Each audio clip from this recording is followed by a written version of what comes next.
Okay, guys and girls, I'm going to shoot a picture of this 1990 Chevrolet Suburban square body. Guys, this thing is super clean.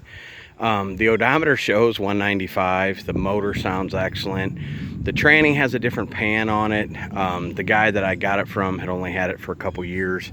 I'm not sure what history he knew. He said it was lifted and everything when he got it. The exhaust is new on it. A lot of the AC, if not most of the AC components have been replaced, but the condenser up by the radiator needs to be replaced. But the compressor, the evaporator, the lines, a lot of that's been replaced. Basically, he said it needed a new condenser to get the air working. All the windows work, the back window works. The driver's side window is not working right now correctly, so I'm going to look into, if I get time before it sells, I'm going to look into if it needs a motor or not. Not a big deal. Drove it to the grocery store, took it off the trailer, drove it to the grocery store. Have not done a full cleanup on it yet. I took pictures of the underneath. I don't know where this thing was from originally, but it is in amazing condition as far as rust goes. You know, part of me thinks they put new carpet in it. Part of me didn't think they put new carpet in it, but it's kind of hard to tell. Either way, they clearly probably redid the front seat covers. Anyways, buckets and a console. It has a dash cap on it, clearly.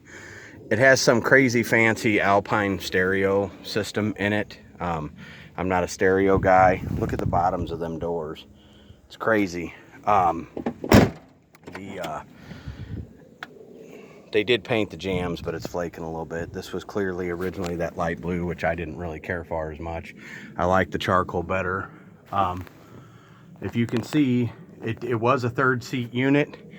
It does have rear air, but it was a third seat unit. The third seat is missing. So you have to try to find, and I always look for stuff like that. If I can find it, I pick it up. Stuff's not that expensive. Usually you can find a seat like that for 50 bucks or so. You know, the inner, this thing, like I said, there's even still some chalk writing on the frame, and look at the floors and the body mounts and stuff. It's crazy how nice it is. And those do not look like they've ever been replaced, and everybody who knows these trucks, Suburbans, whatever, they know how bad they were about rusting in there. So you can see the exhaust, like I said, was new. Anyways, I don't see any rust on it, guys. There's two little tiny Audis right here, but I don't think it's rust. I think it was actually something from inside the tailgate when they closed it or something. Anyways, just a super clean square body. It does have an aftermarket alarm and power locks. And again, I'm not a stereo guy. I figured out how to get it on my station in my town, but that was about as far as that went. Anyways, I don't know much about stereos, so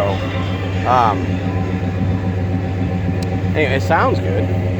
Not too loud. It's actually pretty quiet going down the road. The tires are here. You can see they still have the nipples on top of the tread. Basically what he did with it, I was even looking at the oil change sticker.